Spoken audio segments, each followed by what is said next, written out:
रेणुकामाता यात्रा उत्सवात हजारो भाविकांनी घेतला महाप्रसादाचा लाभ। जिल्हा प्रतिनिधी सागर तायडे, जळगाव खान्देश। मुक्ताईनगर तालुक्यातील वडोदा येथे दिनांक जानेवारी 12 रोजी सालाबादप्रमाणे रेणुकामाता यात्रा उत्सव अत्यंत भक्तिमय वातावरणात संपन्न झाला। या प्रसंगी रेणुकामातेची पालखी वडोदा गावातून मोठ्या थाटामाटात मिरवणूक काढण्यात आली। भजन मंडळ, टाळ, मृदंगाच्या गजरात ही पालखी उत्सवाला भक्तिभावाने सुरुवात झाली। गावातील नागरिकांनी व महिला मंडळांनी ठिकठिकाणी रांगोळ्या काढून व फुलांनी पालखीचे स्वागत केले। मच्छिंद्रनाथ संस्थान येथील महिला गट आणि गावकऱ्यांचा उत्सवात विशेष सहभाग होता।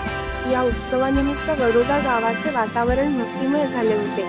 यात्रेच्या निमित्ताने गावामध्ये भक्तांची मोठ्या संख्येने उपस्थिती होती। मिरवणुकीनंतर भाविकांसाठी महाप्रसादाचे आयोजन करण्यात आले होते, ज्याचा हजारो भक्तांनी लाभ घेतला।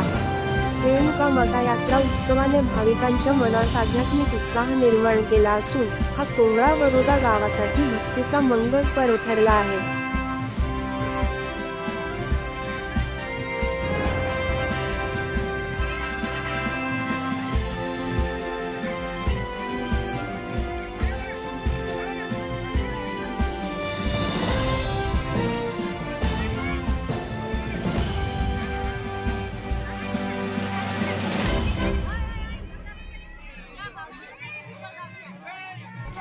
सत्यशोधक न्यूज चॅनलच्या बातमीला आवश्यक लाईक करा, चॅनलला सबस्क्राईब करा आणि बेल आयकॉन प्रेस करा।